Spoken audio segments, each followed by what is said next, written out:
Hey everyone, this is Ben with RegisteredNurseRN.com, and in this video I'm going to talk about physician assistants, specifically what they do on the job, how you can become one, and some salary information of how much they make. Now, what is a physician assistant? What do they actually do?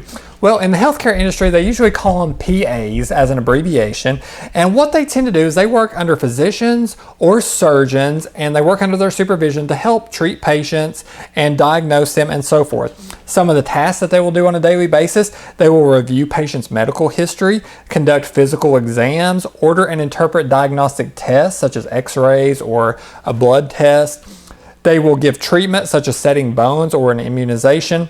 They will educate and counsel patients and their families on the best course of action for a certain disorder or disease. They'll also prescribe medications. Most of them have the authority to do that, and record a patient's progress and research the latest treatments available and so forth. That's what a physician's assistant actually does on a daily basis. Now, what do you have to do if you want to become a physician's assistant? Well, first of all, it's going to take a bachelor's degree from an accredited university, so you're going to have that first, and then you have to apply to an actual master's program that has a concentration or a focus on a physician's assistant training, and that usually takes 2 to 3 extra years to complete once you get your bachelor's degree. Bachelor's degree takes about 4 years.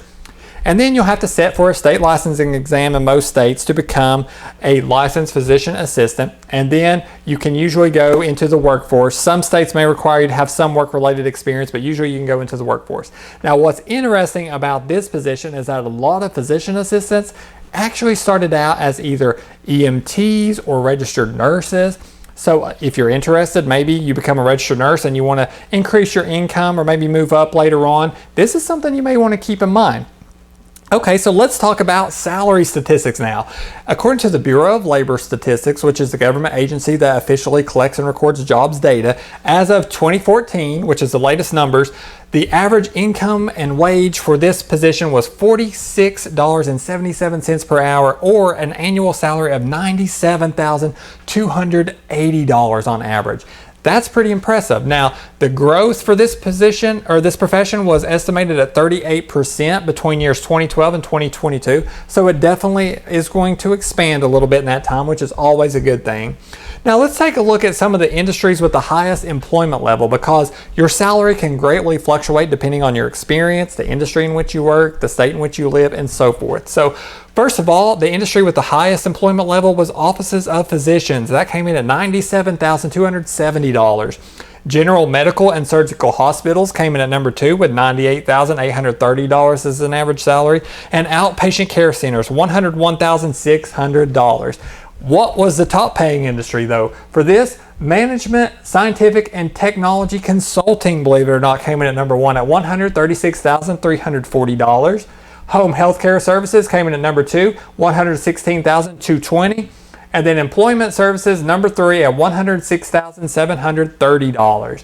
What were the top paying states for this profession? Nevada came in at number 1 at $112,700. Rhode Island, number 2, $111,180, and then New Hampshire, number 3, $109,760. What about the lowest state? Well, Arkansas came in at number 1, $75,700.